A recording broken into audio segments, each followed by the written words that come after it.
Okay. Moving on.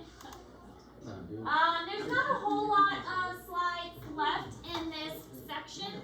Well, not like unit. I mean, in this, we didn't finish the slides we meant to finish yesterday. That's what I'm trying to say. This is where we left off, and we're looking at identification of various plants.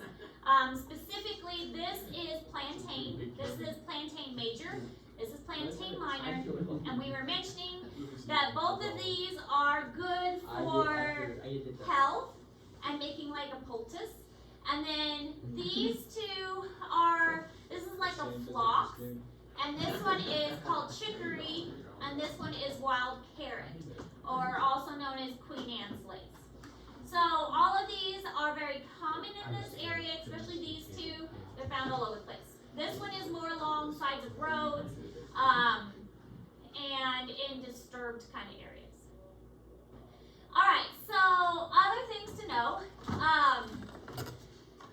And, oh, we did mention this. We did go to this slide too. So you might have this one in your notes already, because I think we did cover this one. Because we were talking about plants dispersal being explosive and how fun that is. That some plants just explode their seeds outward. So when you touch the edge of the plant, it just explodes the seeds. So that's really cool. There are other ways that seeds will disperse as well.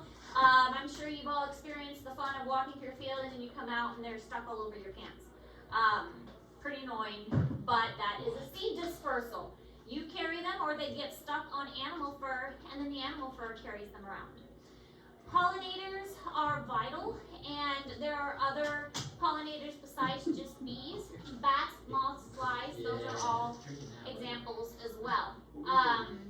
Plants are important for shelter and food. I did not even connect.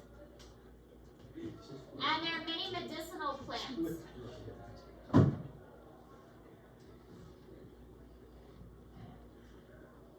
Alright, so this is where we stop talking about the plants and purposes. This is medicinal and edible plants. So kind of an interesting video about that. The laying grass. The laying grass. Hey guys, this is Josh here at Trillium Wild Edibles, and today I'm going to go through what I think are the 5 best plants to help you heal up your cuts and wounds. Now obviously there are a lot of different plants available that will help to heal up things like cuts and wounds and even bruises. But in this video, like I said, we're going to cover what I think are the 5 best. So without further ado, let's get right into it. Number 5 is boneset. Boneset is a powerful herb with white flowers that can be found all over the United States, growing in low, moist environments. This plant has long been used for teas and tinctures for colds and flus and even malaria. Surprisingly enough though, boneset is even good at healing up small cuts as well as scrapes. Its powerful effects will help to relieve the itch and burn of cuts as well as to speed up the healing process. Any part of the plant can be used for this, and it can be used in a warm compress wash or in a tincture form. Number 4 is the pine. Now the pine tree is well known by many bushcrafters as being a supermarket of the forest, but it's also nature's band-aid.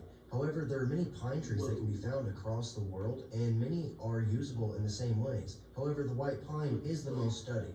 The white pine is filled with antibacterials, anti-inflammatories that will help to heal up cuts and to prevent infection. The sap of the trees can also be used just like a band-aid to help keep out things like dirt and dust by just simply putting on the skin over the affected area. The tea itself of the pine can be used as a wash to bathe the wound to help you keep it clean because of the anti-inflammatories and antibacterials that it does possess. Number 3 is the plantain. Now plantain is a native plant of Europe and has become prevalent all over most of the world, taking over lawns with its broad or narrow leaves depending on which species you have. The plantain is a wonder plant that is chock full of anti-inflammatories, antibacterials, and even antibiotics. The entire plant can be used, but the leaves are the most commonly used and can very quickly be put on top of a wound in a pinch if nothing else is available. Washes and infusions are common ways to use this herb, and tinctures can also be used. This herb is great at preventing infections and cuts and to help heal wounds faster because it has an astringent property to it that will help to close the skin. Number 2 is Sanicle. Now there are many different versions of Sanicle and most will work. However, black Sanicle is the plant that we are talking about here. Sanicle is a lover of moist woodlands and can be found across the central and northern parts of the United States. This plant has long been used by natives of North America for pulling out poisons and snake bites, and in fact another name for it is snake root.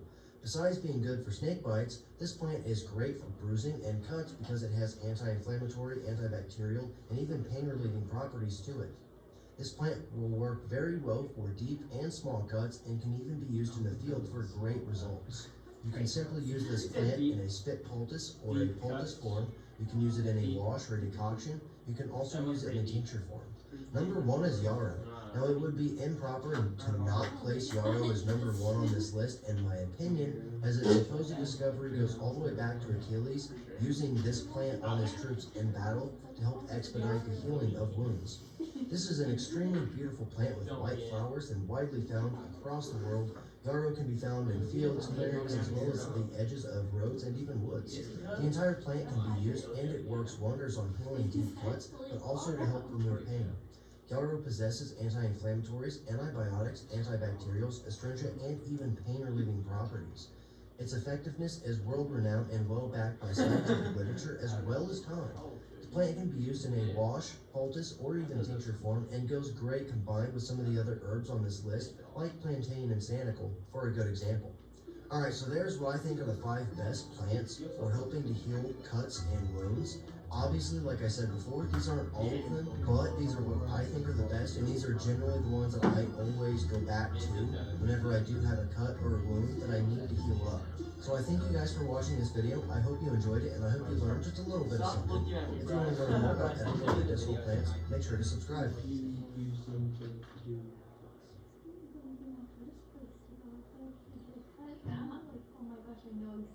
No, I don't want to watch again. Stop.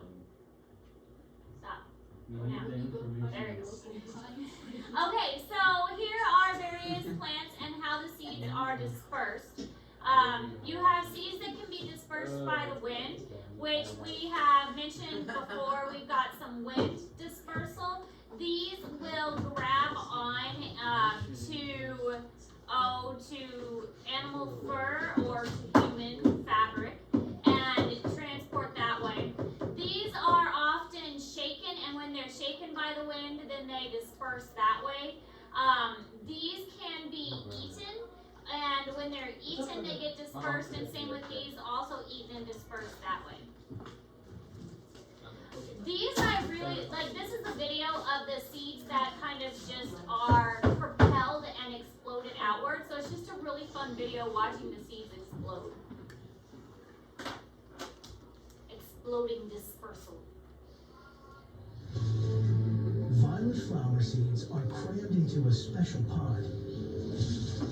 As the pod dries out, the pressure is intense. Eventually, something's got to give.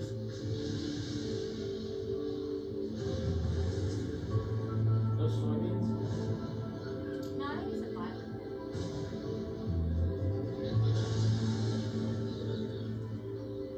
Touch-me-nots are even more highly sprung.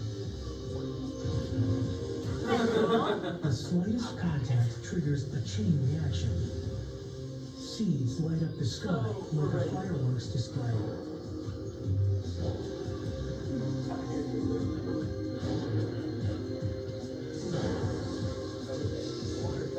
I think that's one way to disperse seeds. Another dramatic display comes from this unassuming looking plant, the squirting cucumber. The squirting cucumber. It only takes a tiny vibration, and the cucumber starts a spectacular show. It squirts and seeds. Alright. Seeds disappear into the distance like rockets. The thing is neat that a plant can do that. Spreading new plants in every direction. What else can that play do?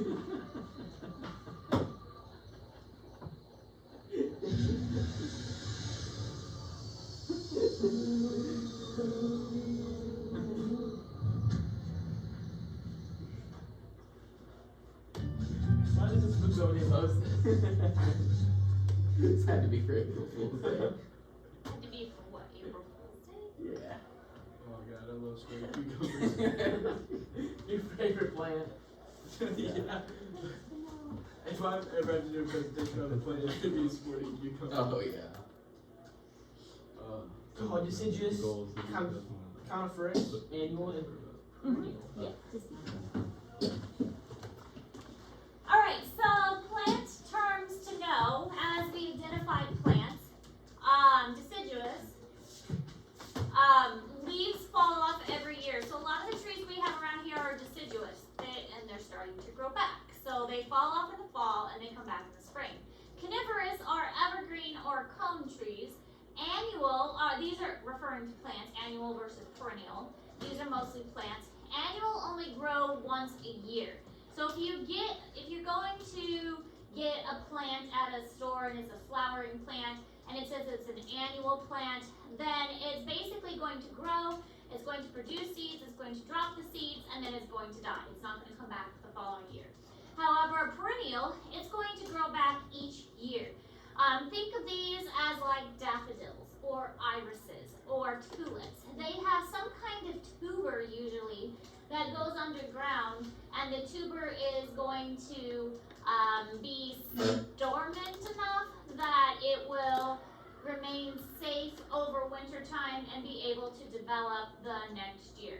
So last year after Mother's Day, Walmart had a bunch of tulips and they were discounted. So I was like, well, I'm gonna get these tulips and plant them. I didn't think any of them survived, but this year I have tulips. So I was pretty excited to see that some of the tubers, which are perennials, survived, and now I have a couple tulips that are growing in my yard.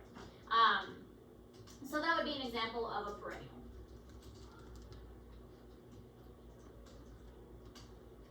But some of those, I think they're petunias. So annuals just die completely. Yeah.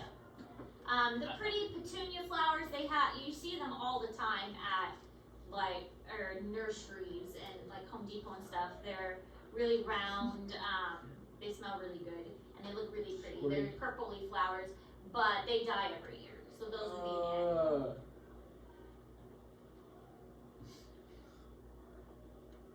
Dude, she's stroking this cucumber. Really? How old are you guys? I mean, come on. No, there's literally this video of this girl just touching a sea cucumber, and she's just like, it's bad. She was violating a sea cucumber. Ecovalium? That's the square cucumber. Ecvalium. Look at He's gonna flick it?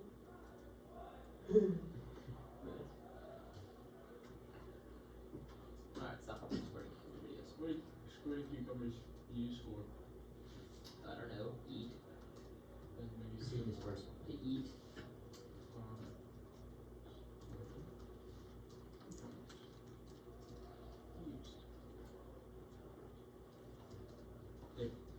Anti-inflammatory agent. Oh yeah, it was medicinal plants. No, that was Oh, that was video the about seed movie before, dispersal. yeah. Medicinal. Medicinal. So the squirted cucumber is poisonous.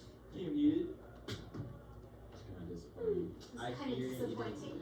It is kind of disappointing. It said it's the Ecovalium, I don't know what it's called. Edible, poisonous in large quantities. Yeah, Well, you large want- quantities. Maybe you can eat it in says, small then quantities. in parentheses it says, this probably refers to the fruit.